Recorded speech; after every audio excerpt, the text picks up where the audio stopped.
one of the reasons also why it's so important for courts to get the answers right is that it's estimated about 90% of all international commercial arbitration awards are voluntarily complied with. And the reason for that high level of compliance, voluntary compliance, is because it's so clear when and if an award can be effectively challenged, and it's so narrow. And so if there's judicial ambiguity that's introduced, you might see parties less willing to voluntarily comply with the award. And if instead 90% of parties challenged awards instead of voluntarily complied with awards, I think the whole system would probably crumble. So it's really important to have judicial clarity to be able to ensure this very high level of voluntary compliance with awards. One other thing I might mention, you may find interesting, is compared to other restatement subjects, although things are changing, I appreciate it, this is a very relatively young field. And so we have not yet seen every issue that is going to arise.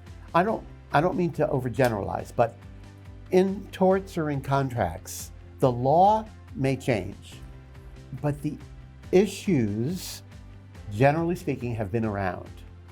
In arbitration, I am struck, even as an arbitrator, I'm struck by, oh, I never thought that issue could arise.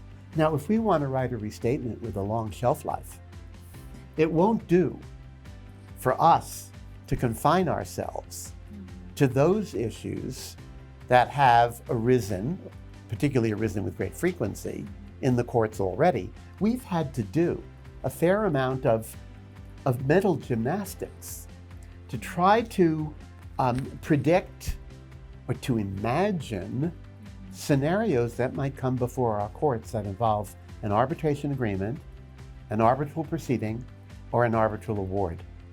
Now that has both been a burden and, quite frankly, a joy, because it's allowed us to do a lot of deep thinking, a lot of creative thinking, and in some ways I think we're ahead of the curve.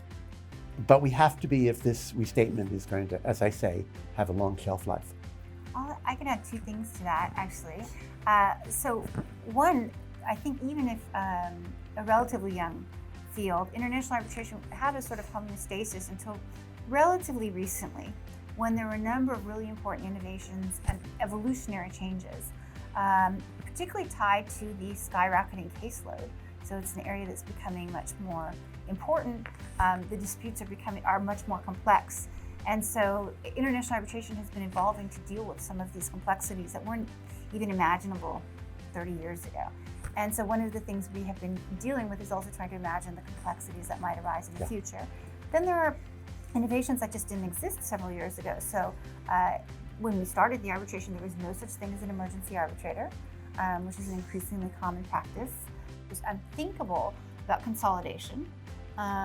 Non-signatories was kind of a new area. People were first starting to think about the notion, could non-signatories actually be bound by an arbitration agreement? That's sort of bread and butter today, at least as an issue. Sure. Still evolving in terms of the doctrine.